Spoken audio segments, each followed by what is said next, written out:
I've got to say that there wasn't a great deal of thinking at the very beginning.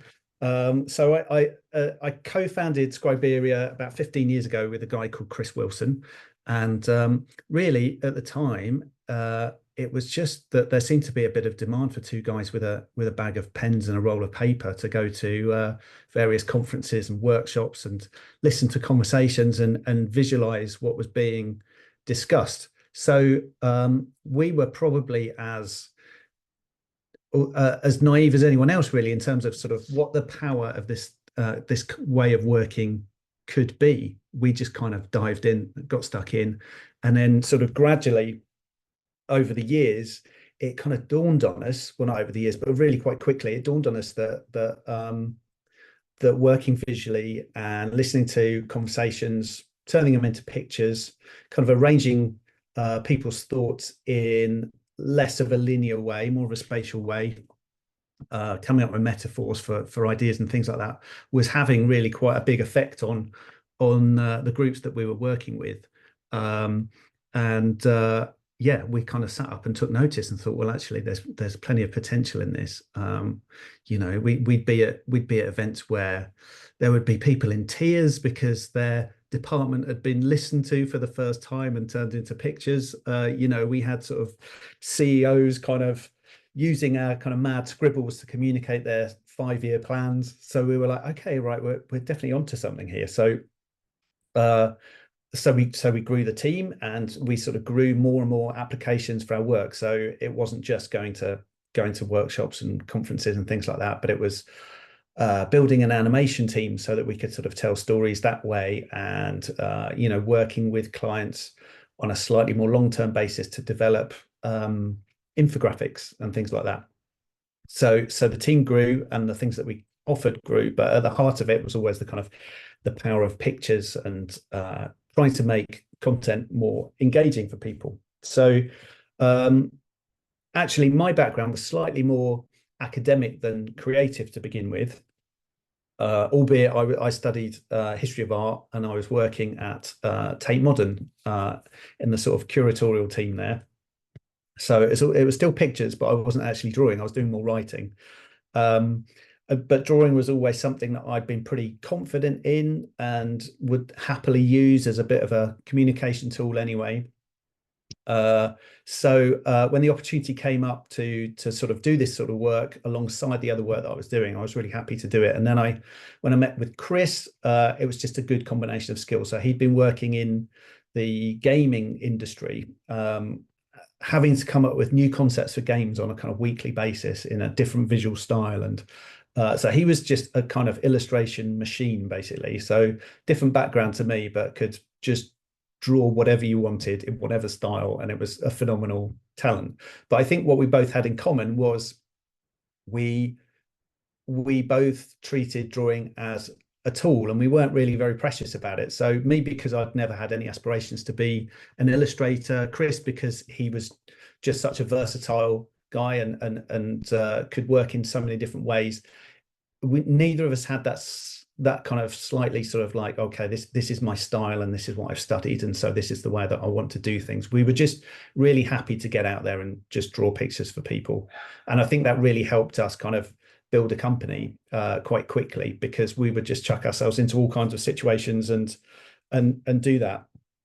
And the other thing that kind of brought us together, I suppose, was that we both absolutely loved hearing about other people's worlds and other people's jobs, and kind of loved that challenge of having to sort of understand that and turn that into something. Right from the beginning, we've always kind of used this term hardworking pictures, which we kind of mean a couple of things by that, really. Firstly, we just love the idea that we're creating pictures that actually go out and do a day's work for other people, and they're helping other people do their jobs. So they're in an office somewhere, kind of reminding people of their strategy or their values or something like that, or whatever it is, we're helping people get on with what they need to do through pictures.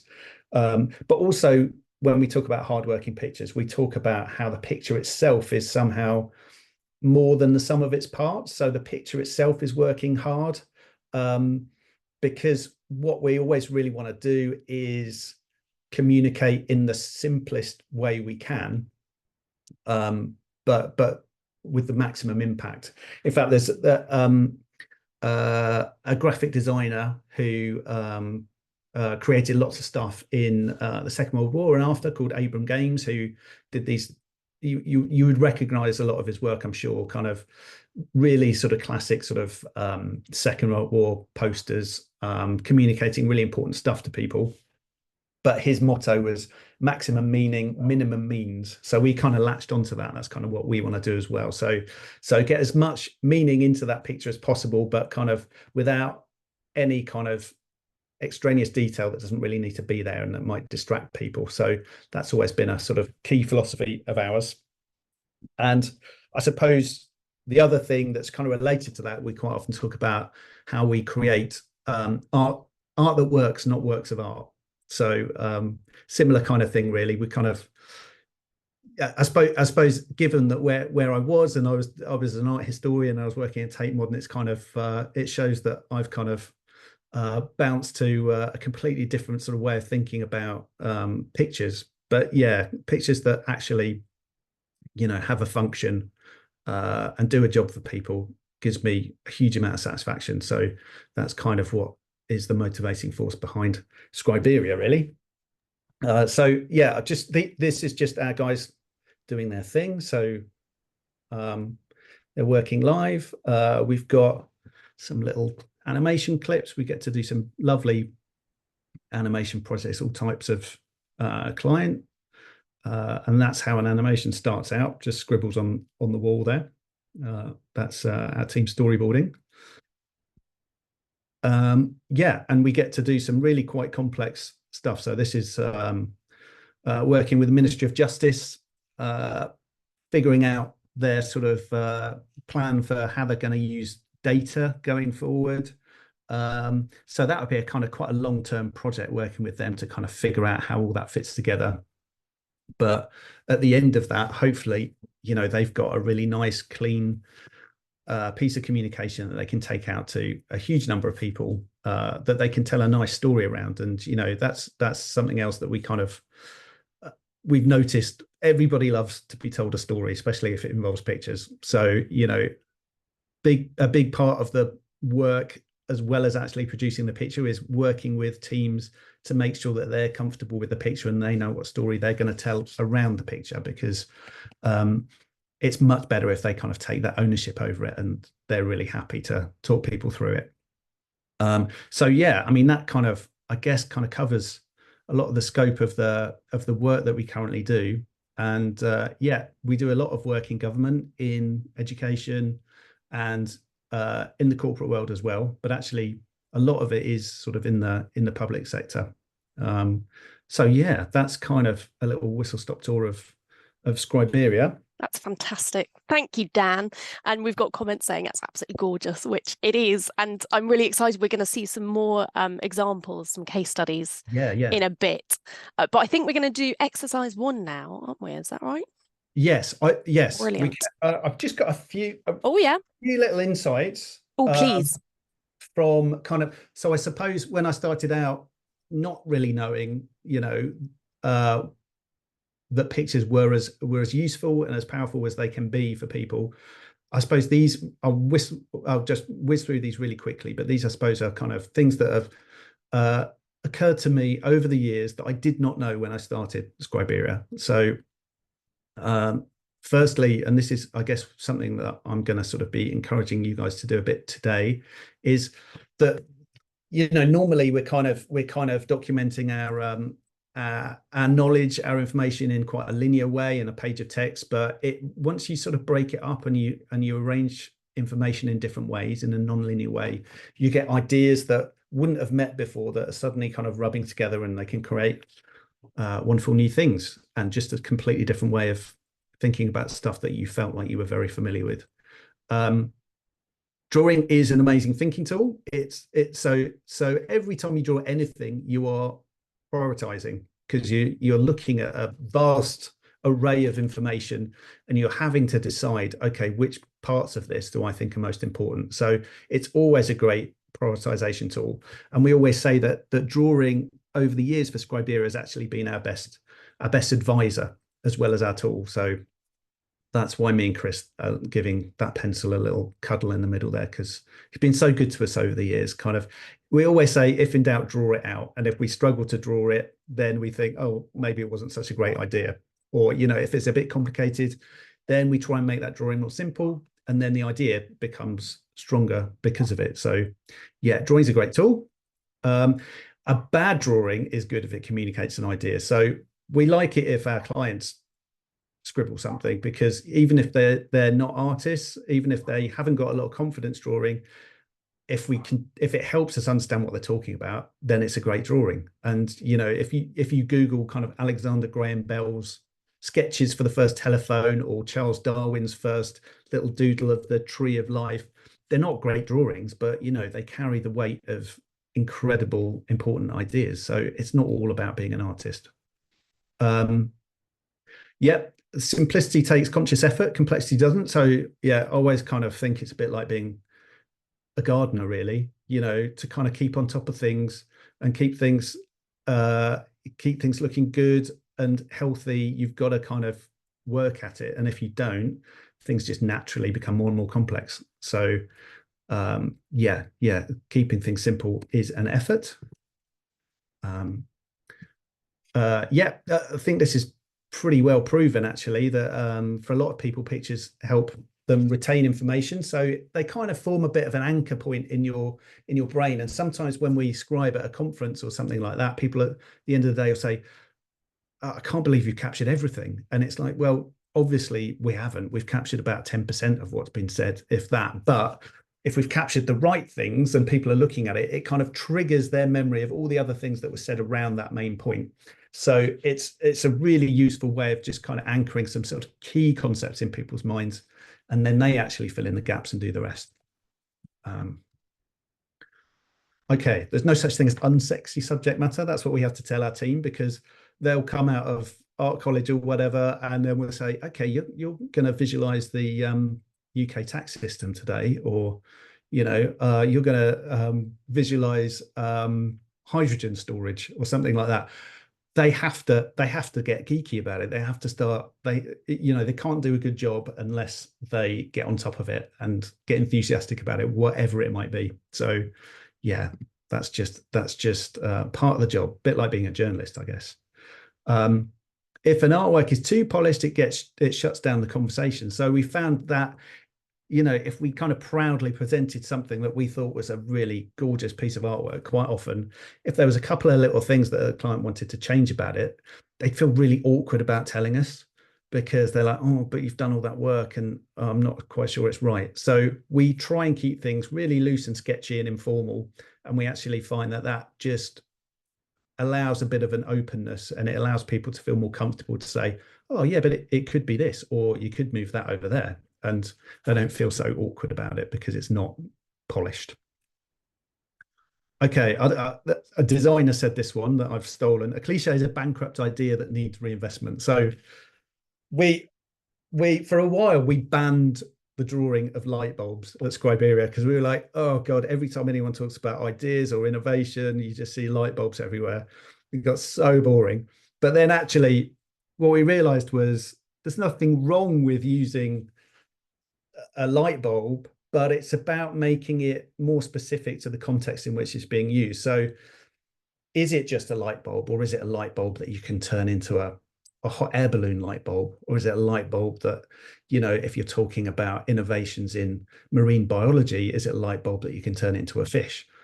So it's about like, okay, well, what else can you do with that cliche to make it a bit more unique and a bit more meaningful for people? And the last one, being an outsider is your superpower. So it would be really easy for us to feel quite intimidated every time we worked with a new client and had to sort of figure out what it is that their issues were and what it is that they were trying to communicate, because we're not an expert in any of that stuff. But actually, it's about realizing that there's value in being that non-expert in the room and having a different perspective, and being a different kind of filter for the stuff that they talk about every day is really valuable to them. So yeah, all of that stuff I would not have known at the start of this journey, but I do now. And hopefully some of that stuff is relevant as we go through today. That's fantastic. Whiz through Thank you, that. Dan. Yeah. Oh no, that was awesome. And I've just been saying in the chat that we're going to add a lot of these tips and sort of resources in our workbook that we're putting together. So people will have more time to mull all these brilliant ideas. And I think we will have exercise 1 now, if that's okay. Yeah. Which is very exciting. So shall I? If I stop sharing. Yeah, brilliant. Yeah. And I shall start sharing. Sorry if you can hear my dog, by the way. I think the postman's about. Yeah, our postman's just been as well. The dogs were quiet this time, which is nice. So drawing exercise 1, we've got a picture there, which you may recognise. It's Exeter Cathedral. Dan, do you want to introduce the task? Yeah. Okay. So if you've got some sheets of paper at the ready and a pen, then just take one side of A4 and we are going to give you, I can't remember what we said, Harry. Did we say 5 or 6? We said 6, generously. All right, just be generous. Well, we could make it 5. Let's make it 5. All right, let's make it 5. Yeah. So super simple task. You've got 5 minutes to draw Exeter Cathedral. And yeah, I'd encourage you to use that whole 5 minutes. So see what you can do in 5 minutes in terms of sort of the details you can see in there. We're not going to be going through everybody's work, so don't feel like you're going to be put on the spot. It's not like that at all. But I was actually sort of, once I looked at this, I was blown away by the level of detail on the surface of the building there. Absolutely incredible. But anyway, yes, I've got a timer. So okay. Should we start that now? I'll let you time, Harriet. Okay. I trust you. We're off. Okay.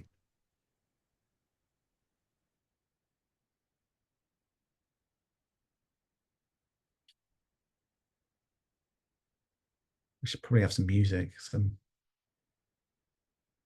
Yeah, some sort of lift music. Yeah. I'm not going to offer to do that.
Just got a minute left now.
And time is up.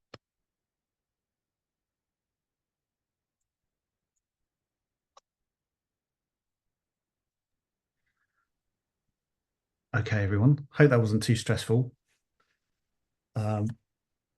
Yeah.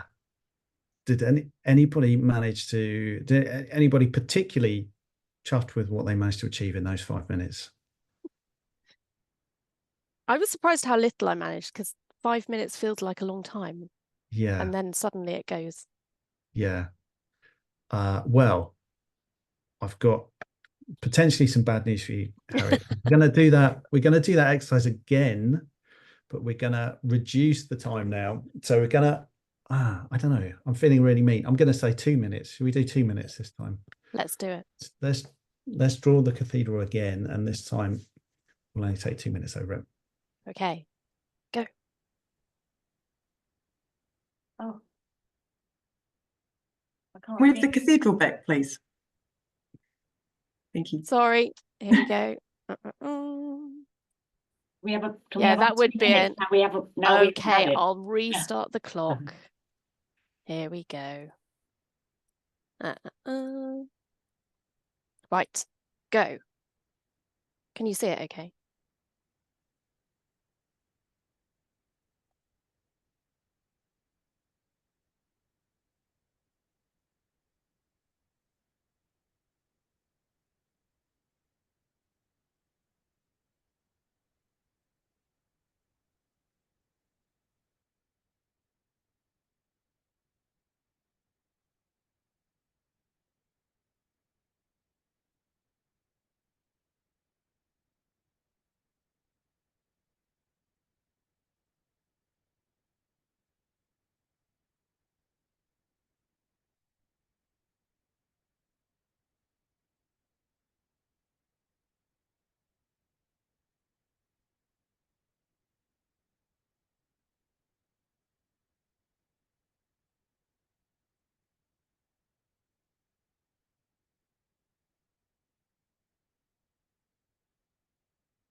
Time is up. Okay. Was that easier or harder?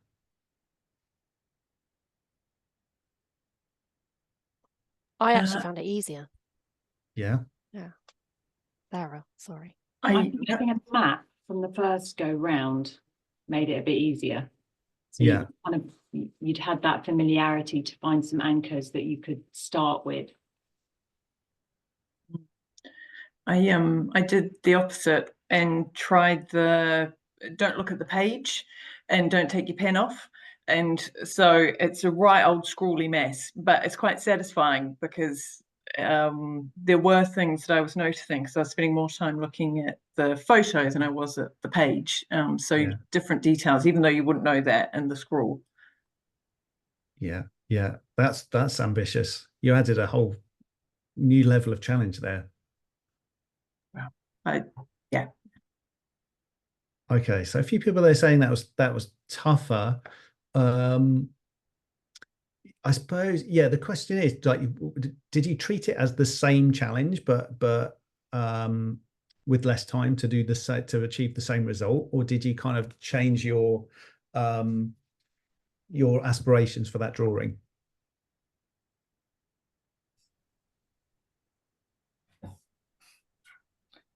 I think in a way, sorry. Sorry. I was going to say, I found it really challenging because it's so detailed to just be like, no, just draw a straight line.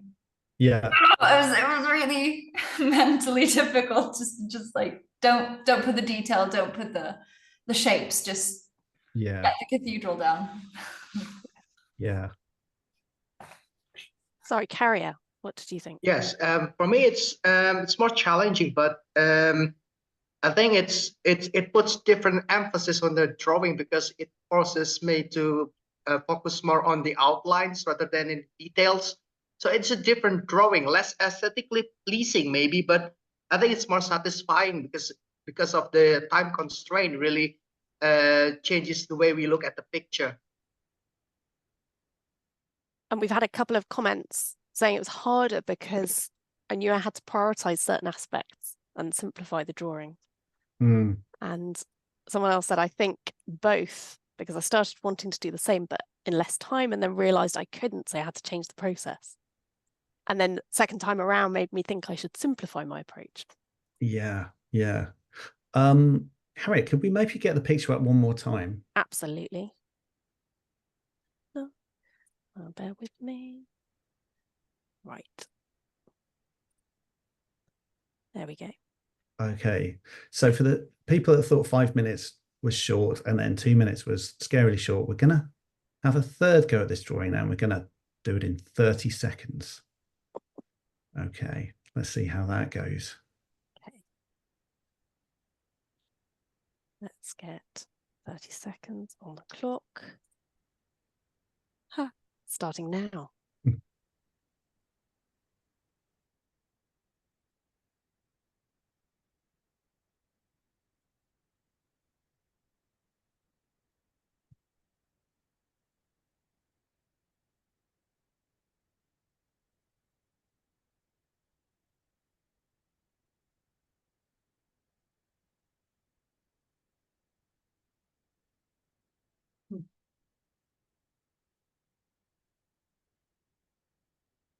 Time's up.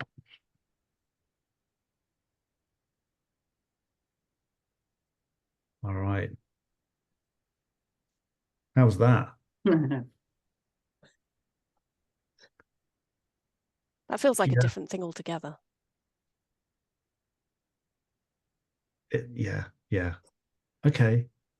I was imagining your guys at conferences trying to do that as people are speaking, like being dictated to and just creating. Yeah.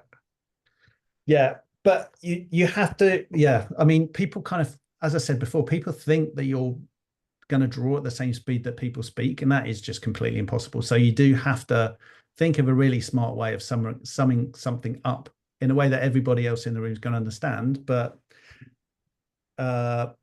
knowing that they have the knowledge that sits behind all that, and this is just a kind of anchor point that kind of gets them there. So I suppose in a way, hopefully that kind of resonates as a little bit of a parallel to your specialisms. So, you've got obviously a huge amount of knowledge on certain subjects, and perhaps that kind of process of accumulating that knowledge in the first place feels like doing a drawing where you've got a lot of time because you're kind of making discoveries, figuring out kind of what fits together, what, you know, how things link up. You're gradually building up that picture, but then once you're kind of an expert in that subject, you've got certain sort of constraints that you sometimes need to put your knowledge through in order to reach different audiences. So I suppose like that 2-minute constraint or that 30-second constraint, they could represent, you know, a short paper or like a 10-minute presentation or whatever. So you've always got to kind of figure out, all right, well, what's the stuff that I'm going to pull out for this context, you know? So hopefully that is a little bit of a parallel there. And I think, yeah, I think that's why drawing is a really nice tool to accompany any kind of research, because there is that sort of nice parallel in terms of sort of constantly sort of thinking about the information that you want to record and the information that you can afford to leave out for that context. That's what drawing's all about. So it's a good exercise to kind of put your own thinking through. Good stuff. Any other insights from that exercise before we move on? There's lots of reflections on the 30 seconds that it was chaos. Yeah. Focusing on the main shape and nothing else at all. No resemblance to the actual cathedral, but it's great to have a go. And also asking if that's the interview task for Scriberia. It could be. Yeah, definitely could be. Yeah, brilliant. So I think we will move on now to hear a little bit from you, Dan, about 10 reasons to visualize your research. You've given us some context there already. Yeah. And then maybe we'll roll on to a few case studies, and then we've got a break at 11:25, which let's aim for. Cool. And we'll see how that goes. Is that all right? Yeah, that's good. Yeah, I mean, I suppose today, really, there are kind of two sides to what I'm talking about. So there's kind of using drawing and creative thinking, creative methodologies yourselves as a way of helping you in your work, but then also working with creatives like Scriberia and how to get the best out of them to sort of bring your work to wider audiences as well. So those are the kind of two sides to the chat today, I suppose. But yeah, in terms of reasons to kind of perhaps work with a creative like Scriberia. Sorry. Yeah, here are a few which I'll whiz past now. And like all of these little moving parts of these illustrations, by the way, are little excerpts from some of our animations. So yeah, maximizing your impact, that's an obvious one. So you are creating an asset that can have a much wider, broader appeal to much wider audiences, and hopefully you're presenting your work in a way which everybody can understand and fully appreciate the implications of. So that's a clear one there. Extending your reach, yeah, I suppose it's taking advantage of the kinds of platforms like YouTube, etc., where so if you have kind of managed to create an animation, for example, of that explains your work, then you can get a really nice wide reach for that.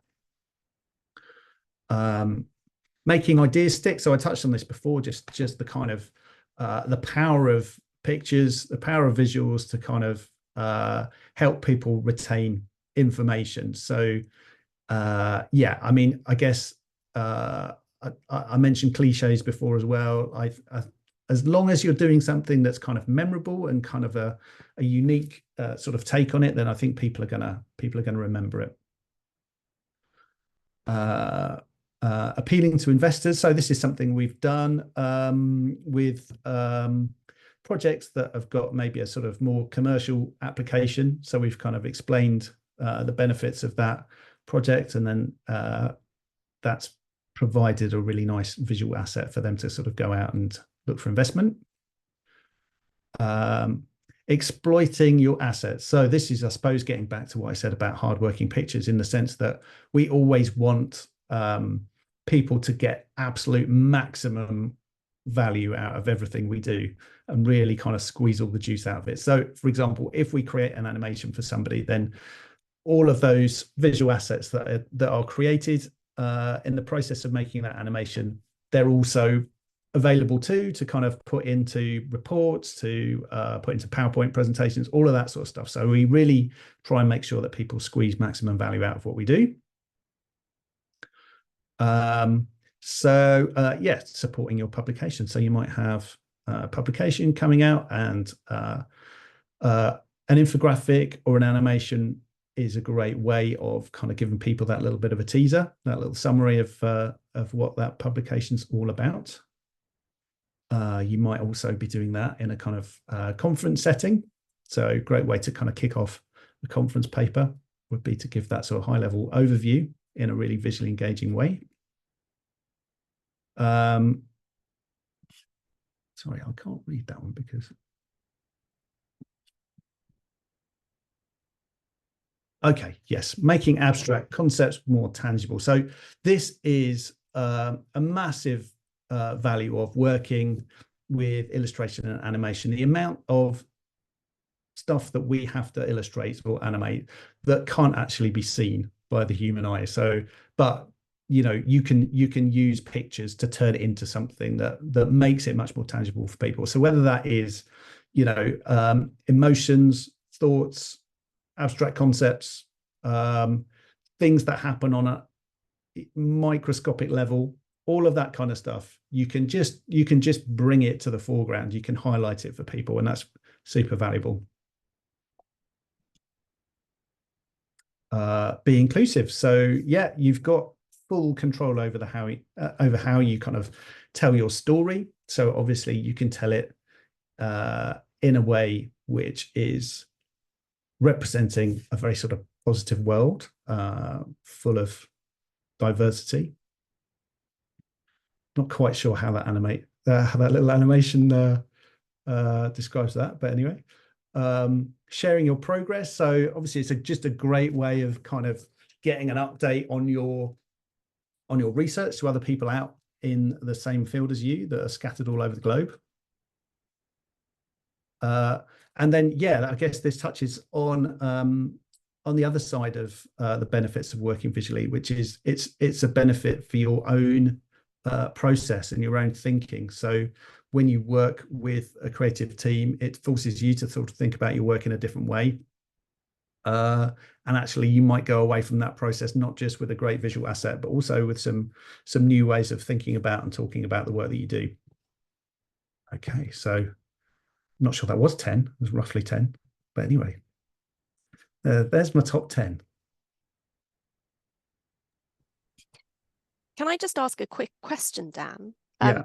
On the practicalities, the way that you embed the animation inside an illustration, is that something, have you got specialist software for that, or is that something that one could do relatively easily?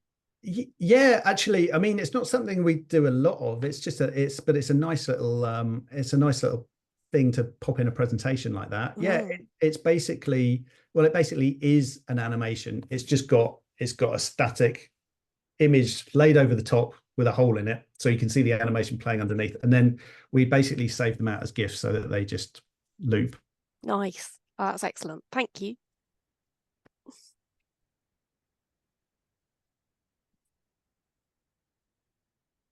Okay. Cool. Well, yeah, let's do case studies. This is fantastic. All right. Yeah. Well, I just thought it would be nice to show you guys some of the different ways in which our work's been used in a kind of academic setting. So the first one here is there's a great guy that we work with at the University of Edinburgh called Mark Metzger, and we've worked with him for well over 10 years now, and he's just a huge convert to using pictures wherever he can, getting people to work visually. And his field is about land management and conservation, things like that, particularly in relation to climate change.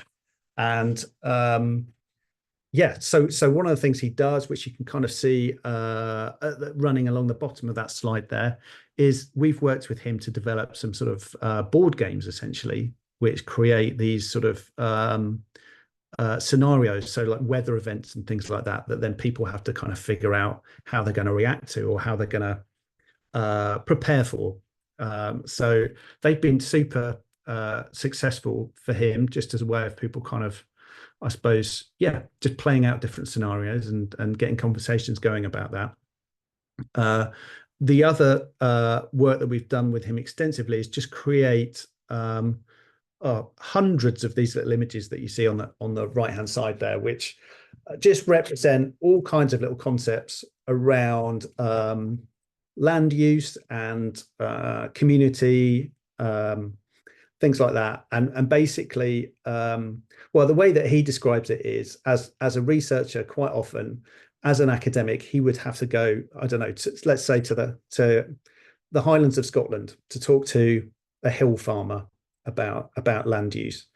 And as an academic coming from Edinburgh University, he quite often found that a little bit awkward, and the conversation would not be easy to kind of get going. And what he found really, really helped was just kind of coming armed with this like huge wodge of like picture cards, which were kind of fun and sort of raised a little bit of a smile as well, but enabled conversations to happen much more easily around how people felt, how people used the land, and their opinions of how it should be used, that kind of stuff. So yeah, just using it as a conversation tool to kind of really get better quality conversations and information out of the people that he was talking to for his research.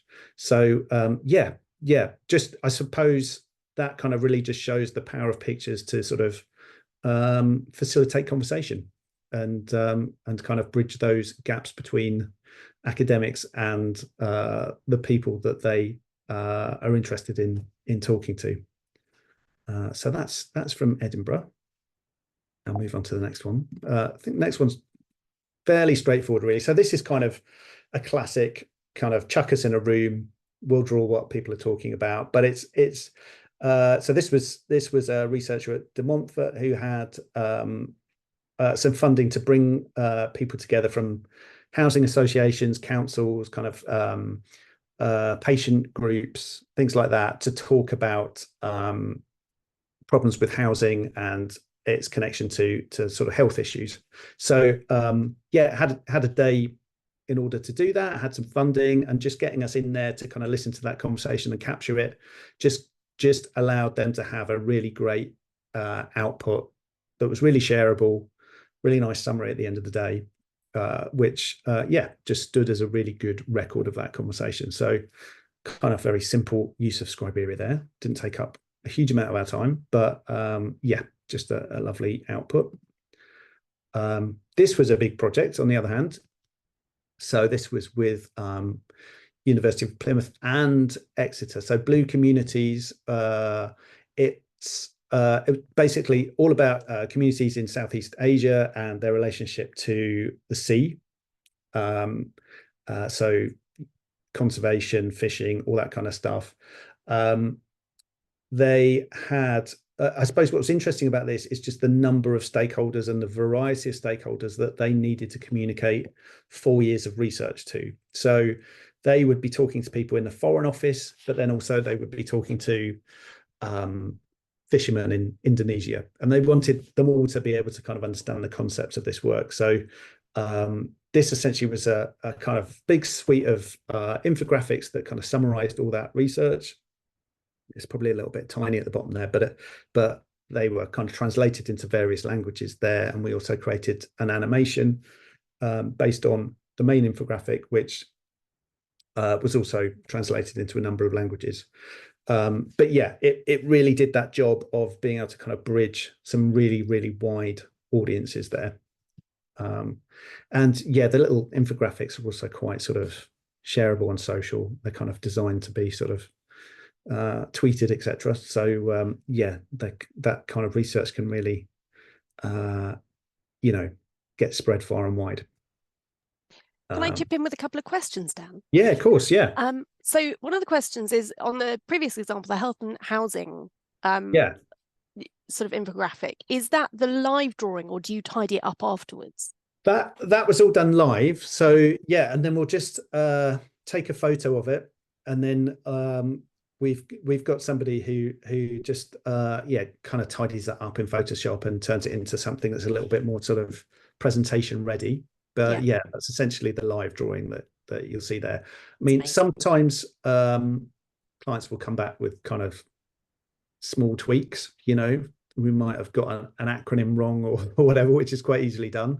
But most of the time it's kind of, you know, the understanding is you kind of get whatever we can deliver in the time, really. So yeah, I suppose that's the difference between that kind of project and something like this, which is much more of a sort of let's work on it together and, you know, get it to a stage where everybody's completely sort of happy with that as a concept, whereas the other one is very much in the spirit of like, oh, this is a live capture. Yeah. And another question is that the people in the drawings are quite niche. Is that a Scriberia-wide style, or is it artist specific within the company? And do you teach quick person drawing? Yeah, I mean, it's funny because people often kind of say that Scriberia have a style, but it's not really something we impose on anybody. But people do work together really closely in the studio, and a lot kind of happens by osmosis, and people are like, oh, okay, I like the way you've done that, I'm going to just steal that, and then gradually things start to look quite similar, which is handy, because sometimes one artist might have to pick up a project that somebody else has been working on for whatever reason. I mean, we do, a bit like the cathedral exercise we've just done, you know, sometimes there are creative constraints that kind of, you know, force you to go down a certain route in terms of detail and things like that. And, you know, and if it needs to work on social media, you're not going to make it super detailed, because, you know, people will probably just be looking at it on their phone and things like that. So it's got to be quite punchy.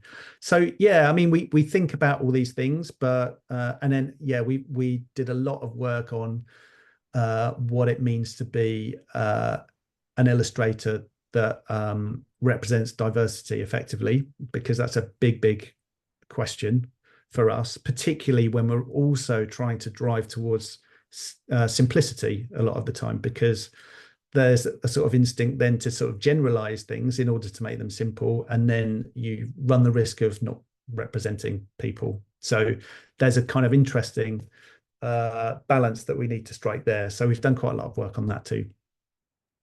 Thank you. Now I am conscious it's 11:24.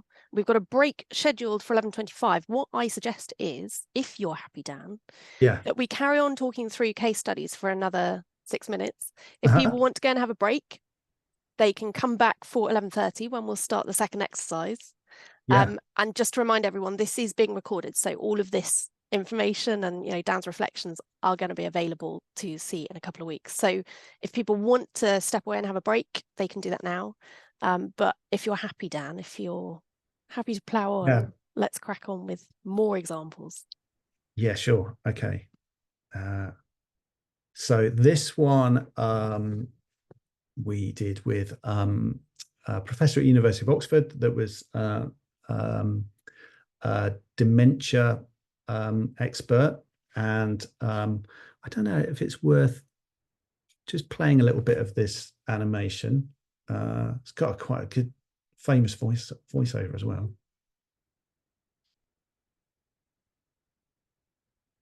Your brain is like a beautiful, well-tended garden.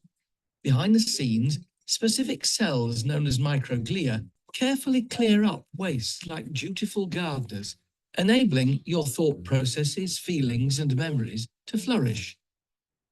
We all create protein waste from our brain cells, which is normally cleared away before it can accumulate and become harmful.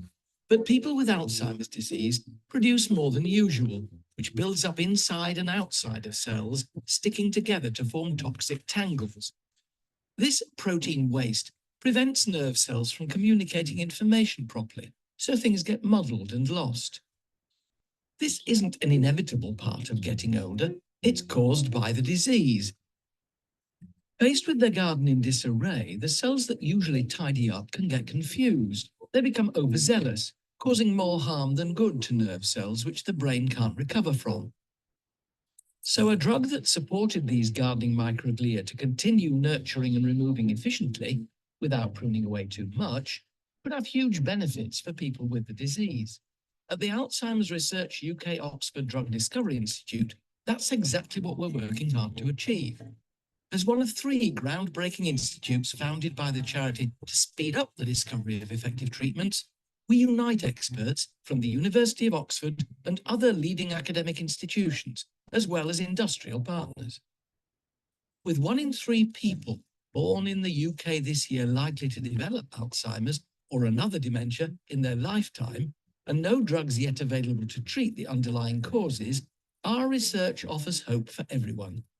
It could well give many of us the chance to enjoy our lives for longer, allowing our thoughts, feelings, and memories to bloom. So share this video and help life-changing dementia research to flourish.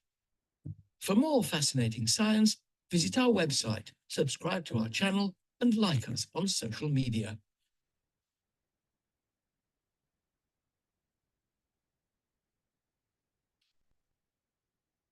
There we go. So, and we've got some little kind of preparatory sketches there on the right-hand side.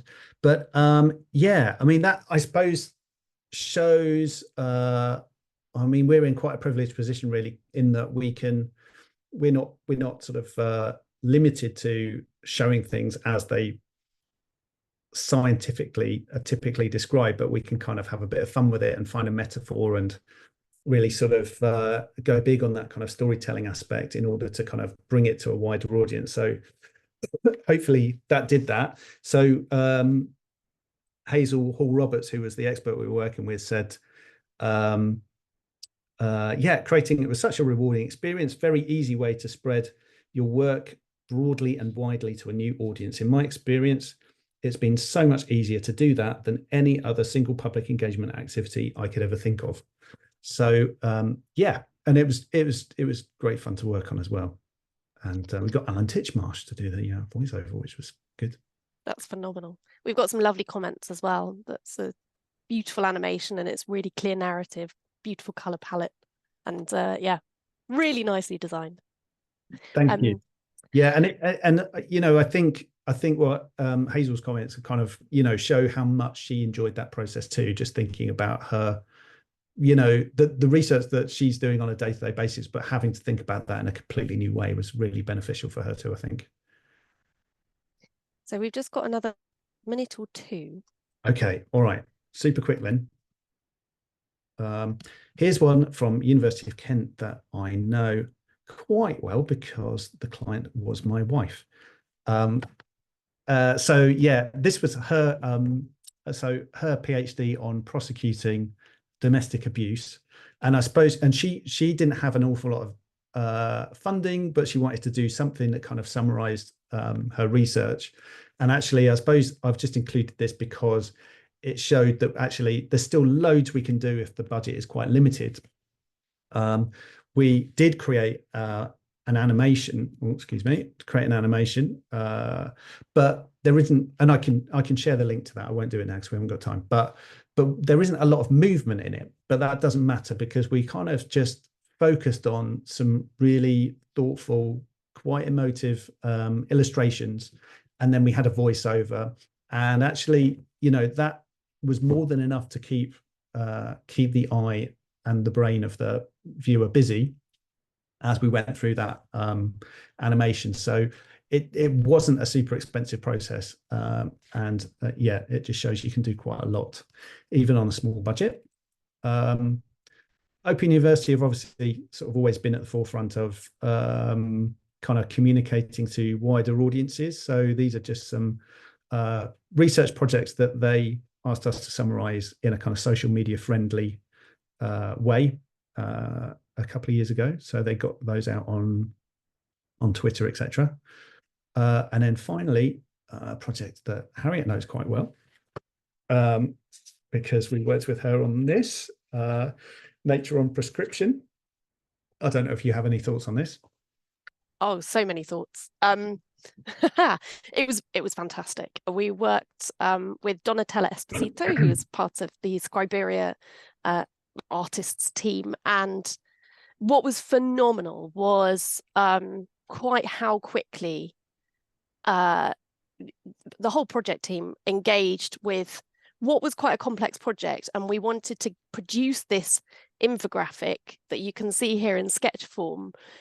This was sort of the first draft, and it has so much complexity to it, but what was managed was boiled down into really, really beautiful, simple graphics that were croppable, and we then used sections of those graphics throughout the handbook that we produced. So the handbook was for non-specialists, non-academics, people who were practitioners in this area, and it was using sort of evidence-based recommendations to give guidance on how to do nature on prescription activities. So it was fantastic. We loved it. It was really eye-opening for the whole team, and actually the real huge value right at the beginning was in just crystallizing what it was that we wanted to get across. And that aspect, I think, of working with professional scribes and professional visualizers, I think, is probably one of the biggest values that we don't hear a huge amount about. I'll pop the link to the handbook in the chat, and you can have a bigger look at that. And again, all of this information will be in the workbook that I'm going to produce alongside this. Yeah. I think I can just take you through the process here as well. Yeah, do. There's the next sketch, and then there's the final artwork. So yeah, yeah, I think, you know, for talking to Donatella as well, I think like she really enjoyed the dialogue that went on throughout the whole process. And obviously, as I said before, if you're working in sketches, it makes people feel much more comfortable that they can kind of suggest things and change things.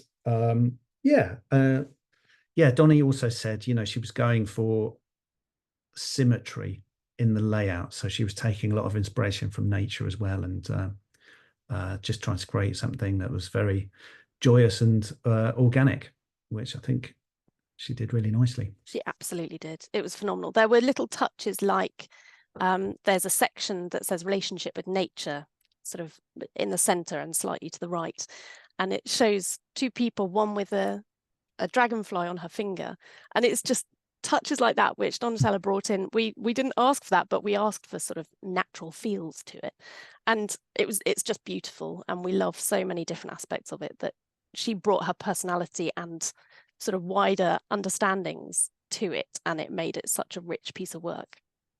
I could talk for hours on this, Dan, but I think maybe we'll move on to exercise 2, if that's okay. Yeah, that's fine.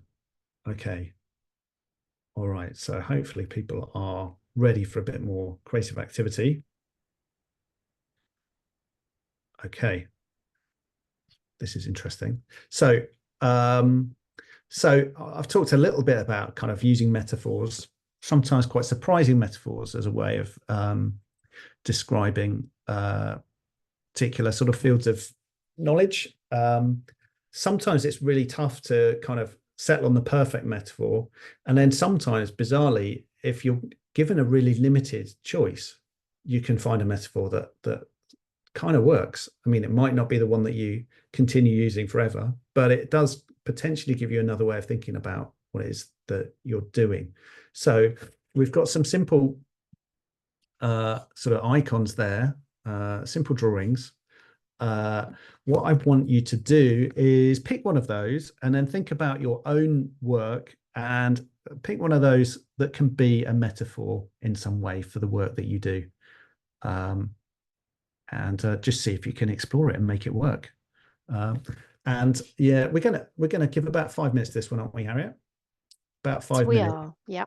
And we're going to do another exercise after this, but although they're only 5 minutes long, we're not going to do a big share out afterwards. So if you don't quite finish it, then you're obviously free to do that in your own time.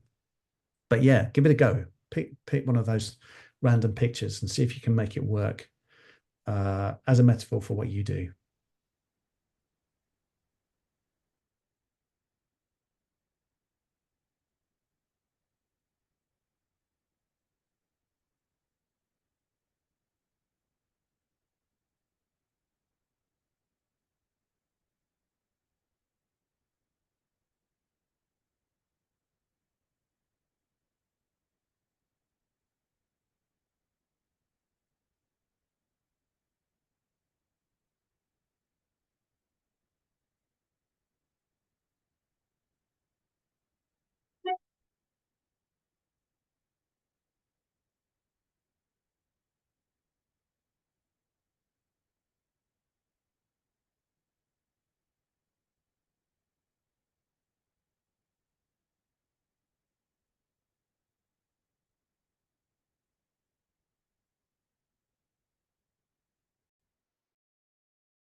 Okay, 5 minutes up. How's that? Anybody settle on anything good? Revolutionize their thinking? I went for a bit of an obvious one, which was the trees and bushes, which talks a lot to my work around nature and health. Yeah, yeah. But I did augment it with an awful lot of bees and birds. Yeah, nice. I went for the drum kit, and I think the drawing of it, before you even start conceptualizing it, just actually putting the detail down, it kind of hones that idea, doesn't it? So I'm a diabetes researcher, and my drum kit was the 5 different hormone cells within an islet, and how it's all very well to focus on the one big drum that holds the beat, but actually you've got all of the supporting ones that counter-regulate and kind of add nuance to that tweaking that whole response. So I quite like that. Oh, that's great. For the drum kit. That's brilliant.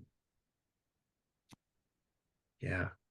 All right, good stuff. I think we often talk about kind of this sounds really counterintuitive for a creative company, but we're always talking about thinking inside the box and how that's what we do. But what we mean by that is actually, like, you know, if there are no limits at all, often, you know, you go off a kind of weird tangent and the whole thing gets kind of meaningless. So we always want to know what our constraints are, and then we try and be as creative as we possibly can be and as playful as we can be within those constraints, like so within the box. So quite often the client won't really set any boundaries for us, but we'll kind of go, well, actually, you know, Harriet hasn't said too much, but we know that we want to use this color palette and we want to keep it tight within this theme.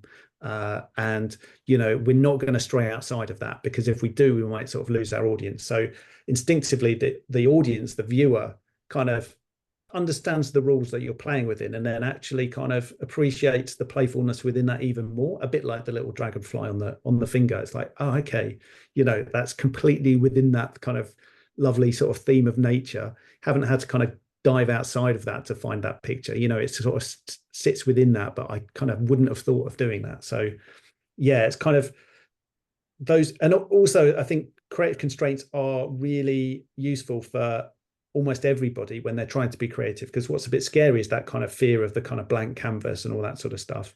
But actually, if you set some constraints, like, okay, you're going to come up with a metaphor, but it's got to revolve around one of these drawings or whatever it is, then it becomes a puzzle rather than a creative exercise. And I think as human beings, we're all up for the puzzle. We're all up for kind of just being resourceful with what we've got. It's kind of easier than sort of having infinite possibility. So that's why we do that sort of thing quite a lot. Right. So we've just got one hand up. We've got a question from Sarah. Yeah. Hi. If we've got time, I put together the leaf, the trees and the trapeze artist, and because I'm working with cancer in nature, and just like it was really productive. But then it took me to the point of the idea of roots and wings in healing. But then I realised that my image was potentially also could be read as like an angel of death, which obviously in this situation. So what do you do when the metaphor's got, would you play with that paradox? Or, you know, when the metaphor's got ambiguity and paradox, because presumably that comes up quite often. It does. And actually, you know, we find that usually within any organization we work with, there's usually a really annoying kind of skeptic that's a bit grumpy about working with pictures anyway. And they immediately want to try and break your metaphor and sort of say, well, that could mean that, you know, and that's a really negative thing. So we're quite used to that sort of thing. I think you just have to, I mean, we always talk about kind of like testing ideas and trying to break them, basically. So you kind of anticipate some of those responses a little bit and go, actually, maybe that we need to tweak that, because that might be the conclusion that somebody jumps to. So if there's some positive stuff in there, then is there another way that you can kind of extract that and use it in a different way? But yeah, it's all about sort of testing the ideas and not holding on to your ideas too tightly as well, because quite often you'll in the moment you'll be so chuffed with it as an idea, and then somebody will come along and say, oh, well, I thought it meant that, and you'll be kind of deflated, but you kind of need to kind of let go of stuff sometimes and just go, okay, maybe there's another way of doing it that's going to be better. Great, thank you. Thanks, Dan. Now we have a decision. It's 11:46. I think we've got exercise 3 lined up, but I wonder if we might prefer to move on to hear from you about sort of values beyond academic outputs, just to give a little bit of space for that conversation. What do you think? Sure. Yeah. And if there's any more questions as well, it'd be good to be able to fit some of those in. Yeah, to be honest, out of the 2 exercises, this was the more fun one. So we'll share the other one as well anyway, because it could be a really useful exercise too. But definitely. Yeah, let me just skip through that one. So yeah, I suppose the other side of so the 2 sides of what we were talking about today, the kind of the value of working visually for yourself, and then the value of kind of making your work more visual so that it communicates more effectively with other people. So just focusing for a minute on the value of doing it as a sort of personal practice. Something that a lot of people do which is sometimes known as sketchnoting. So it's really just kind of taking the sort of headlines of a theme, kind of trying to summarize them in a sort of an easily digestible visual form, and attaching a little visual to each one of them. So that could be, I mean, we do that, we kind of we do that with all kinds of subject matter and kind of post that on social media and stuff, but that's our guys doing it, and they're nice, they produce nice illustration and stuff like that. So it doesn't have to be that way. It can be a completely private personal practice. You might just keep a sketchbook and you might just do that purely for your own enjoyment and kind of to sort of better enable you to sort of digest information. So you might be at a conference and you might think, right, okay, I'm going to sketch note everything I hear today, and just kind of do that privately. And you might find actually you get quite good at it and you might want to start sharing it. But I would say start off doing that as a kind of private exercise. And then just adding more visuals to all your note taking as well is a great thing to do, because then you get the benefit of that sort of memory anchor that I was talking about before. So you'll kind of it'll stick in the memory, and it will kind of trigger all those thoughts and conversations that happen around that point. And again, it's kind of non-linear. So you're kind of breaking that information down into component parts. You're kind of shuffling it around and having fun with the way that you lay it out, which can lead to some interesting conclusions. So sketchnoting, I would say, is a great thing to do personally. Just bringing more visuals into everything you do. So just saving pictures, scrapbooking stuff as well is a great way of just bringing more visuals into your work. And just drawing as well for fun, getting better at drawing, getting more confident in drawing. All good stuff. So there's a sketch note that we've done here, which coincidentally is all about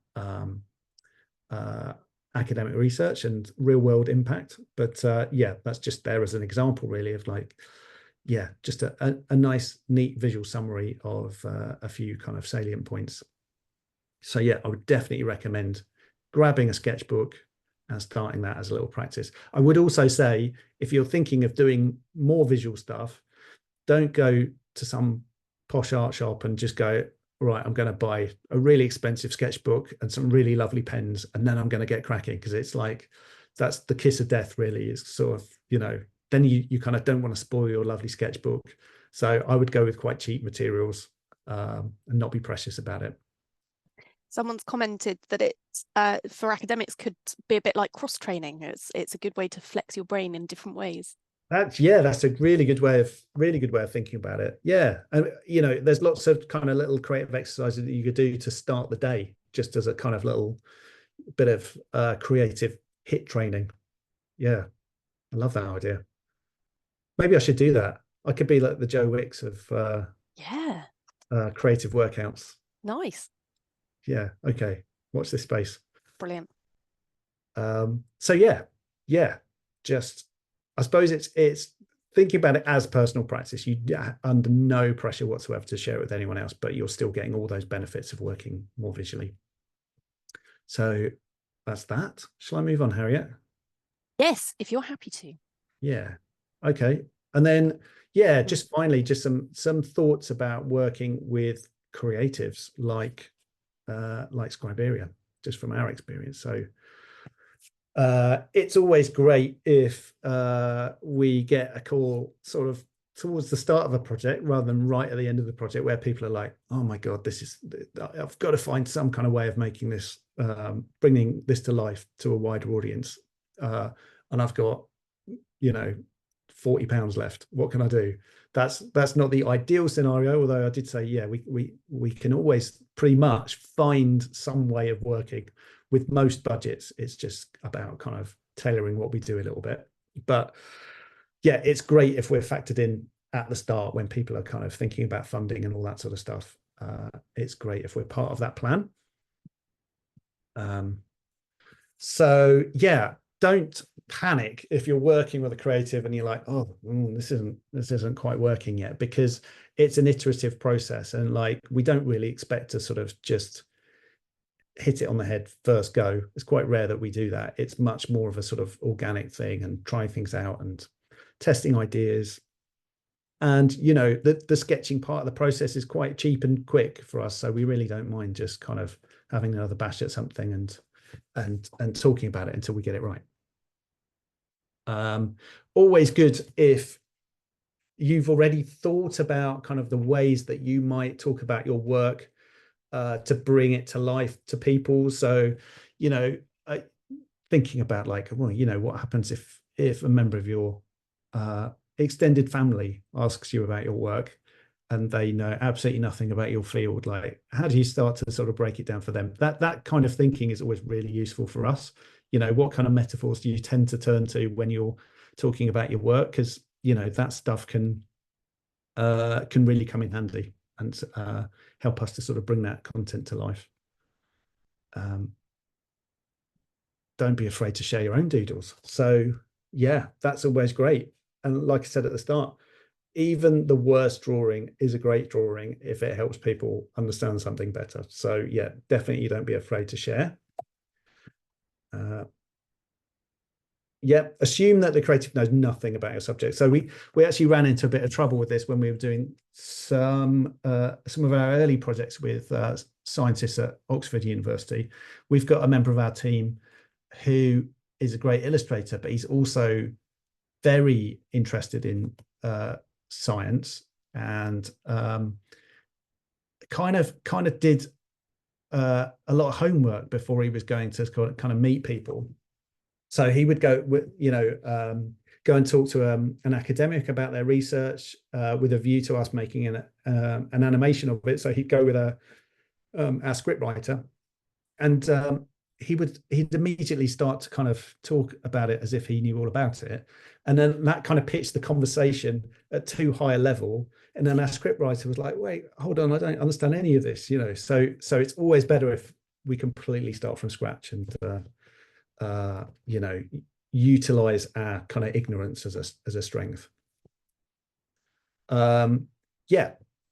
So just trying to get away from that kind of linear sort of text on a page and just kind of mapping stuff out more spatially. If your kind of office wall looks like one of those sort of one of those pinboards in a police drama with all the kind of murder suspects mapped on it and bits of string, then I think that's probably a good thing, because you're thinking about those concepts in a different way. And yeah, just make sure you're really part of the process and get right into it, rather than kind of just being very hands off and then potentially getting a bit of a surprise at the end. I think that's it. Yeah. Fantastic. Thank you, Dan.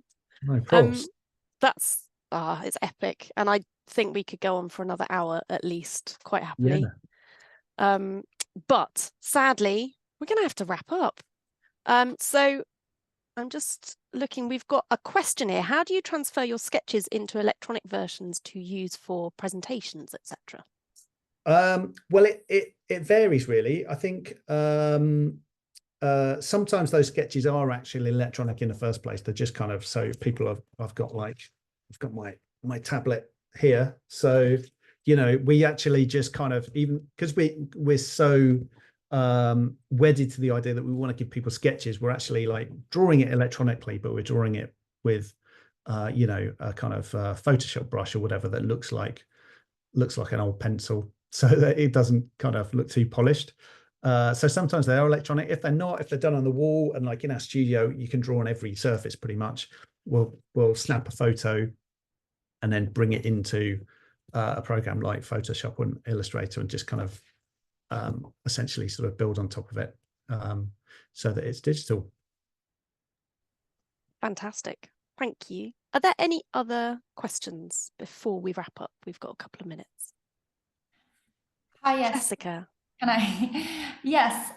So I'm actually coming from two sides of the story, both from a science and from the communication and education aspect. So thank you very much. That was great and reinforced a lot of things that I was worried about. And thanks for reinforcing some key messages.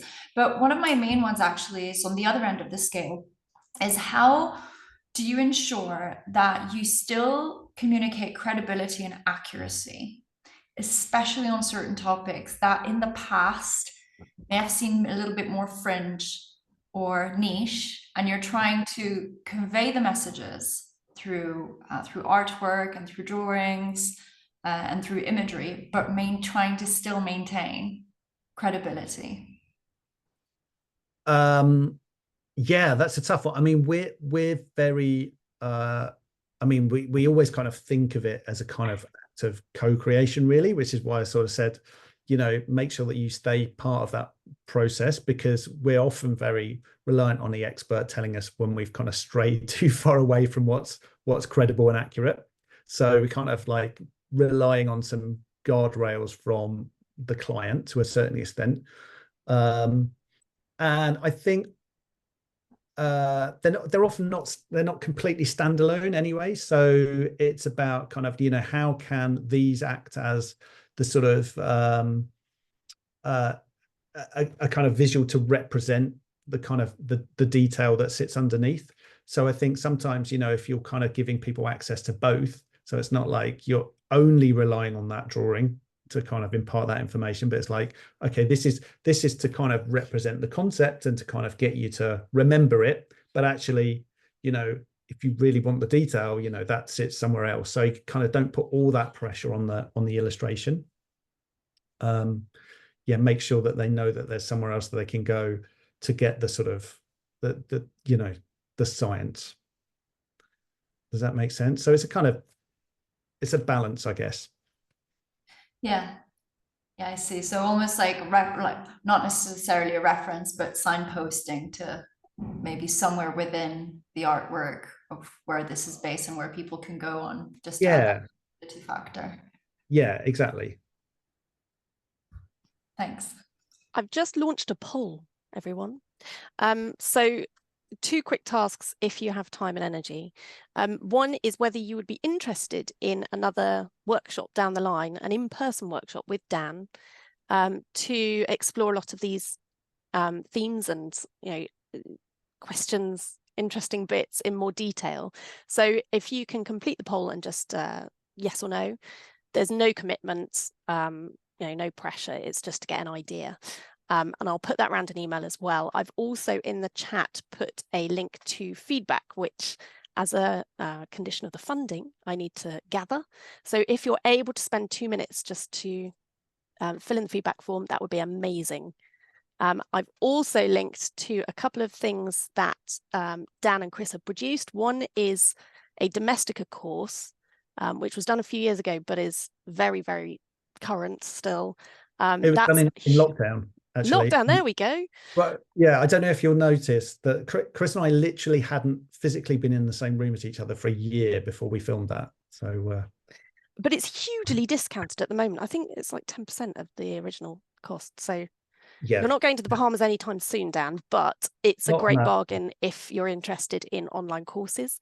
And also the link to their book, How to Draw Anything, which I have right next to me on my desk and is fantastic. I use it as a source a lot. So those are things that are in the chat. And yeah, let me know. Drop me an email, h.a.hunt@exeter.ac.uk if you've got any follow-up questions. All of these materials will be circulated in a couple of weeks. And yeah, there's a point here. You need to remember to cancel the Domestika subscription at the end of the course, because otherwise I think the cost goes up. So yeah, thank you so much for coming along. Thank you, Dan. That was phenomenal. Pleasure. I really enjoyed it. And I think we'll close there. Thank you all for coming. Thanks, everyone. Thank you. Bye. Thank you. Bye.